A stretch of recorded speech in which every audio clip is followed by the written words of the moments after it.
दिल्ली के मालवीय नगर इलाके में वाक़ मदरसे के पास सिक्योरिटी सख्त कर दी गई। कल शाम मदरसे में पत्थरबाजी की गई थी, जिसमें एक तालिब इल्म जख्मी हो गया था।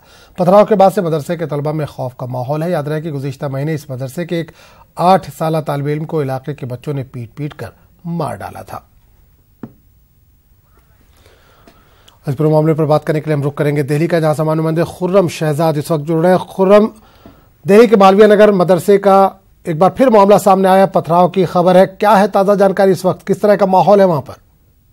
देखिए आजम, जो जानकारी आ रही है उसके मुताबिक कल शाम तकरीबन मगरिब का वक्त होता है, 5:15 बजे का ये पूरा वाकया है। उस वक्त जो वहां पर मकामी लोग हैं उनकी तरफ से, क्योंकि तनाजा मदरसे का पहले से चल रहा था, जबरदस्त तरीके से पथराव हुआ, जिसमें मदरसे के कई तालिब इल्म जो है जख्मी हो गए।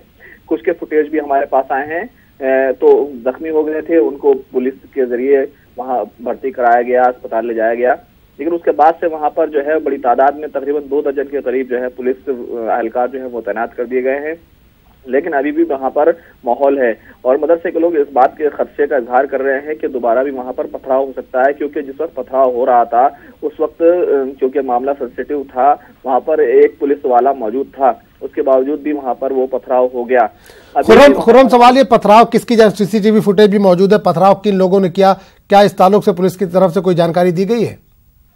देखिए पथराव तो क्योंकि बस्ती वालों की तरफ से किया गया है, जानकारी इसमें पुलिस में शिकायत दर्ज करा दी गई है। हालांकि अभी तक किसी तरह की कोई कार्रवाई नहीं हुई है। अभी तक जो है पुलिस ने वहां पर अपने एहलकार तैनात कर दिए ताकि वहां पर मजीद कोई ऐसा वाकया ना हो जिस तरह से पहले हो गया था, जब 8 साला तालिब इल्म मोहम्मद अजीम को जो है कुछ बच्चों के साथ मारपीट के बाद उनका कत्ल हो गया था। दिल्ली वक्फ बोर्ड और वहां के मेंबर असेंबली हैं, दोनों ने मिलकर वहां पर एक नया रास्ता बस्ती के लोगों को देने की कोशिश की थी, लेकिन बस्ती के लोग मुतमईन नहीं हैं और लगातार वो ये कहते रहे कि वो मदरसे के बीच से उनको रास्ता चाहिए। तो इस मामले को लेकर के इसलिए तनाजा बना हुआ है।